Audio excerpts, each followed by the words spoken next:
మనం రెగ్యులర్గా Bible use చేస్తున్నాం, కానీ బైబిల్లో మనకు తెలియని చాలా పదాలు ఉన్నాయండి.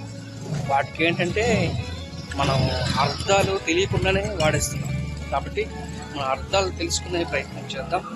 ఇక్కడ నుంచి మన TCM తెలుగు క్రిస్టియన్ మీడియా సిరీస్లో బైబిల్కి సంబంధించి బైబిల్ డిక్షనరీ అనే పేరుతో ఒక సిరీస్ అనేది మొదలు పెట్టాలని ఆలోచన ఉంది.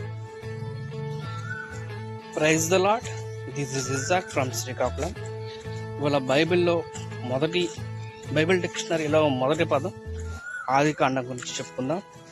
ఆదికాండంని ఇంగ్లీష్లో జెనిసిస్ అంటారండి. జెనిసిస్ అనే ఇంగ్లీష్ పదం జెనిసిస్ అనేది గ్రీక్ పదం నుంచి తీసుకోబడింది.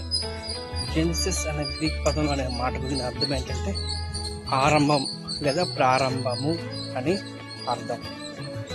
బైబిల్లో మొదటి గ్రంథానికి జెనిసిస్ అనేది తీసుకోవడానికి కారణం ఏంటంటే ఇక్కడంతా ప్రారంభాలే ఉంటాయి. సృష్టి ప్రారంభం, పాపం యొక్క ప్రారంభం, అబ్రహాము వంశావళి ప్రారంభం, ఇక బైబిల్లో చాలా అంశాలు ప్రారంభం ఎక్కడి నుంచో ఉంటాయి. కాబట్టి దీనికి జెనిసిస్ అనేది తీసుకోవడం అనేది జరిగింది. సో ఆది కాండము అంటే జెనిసిస్ అని ఇంగ్లీష్లో అంటారు.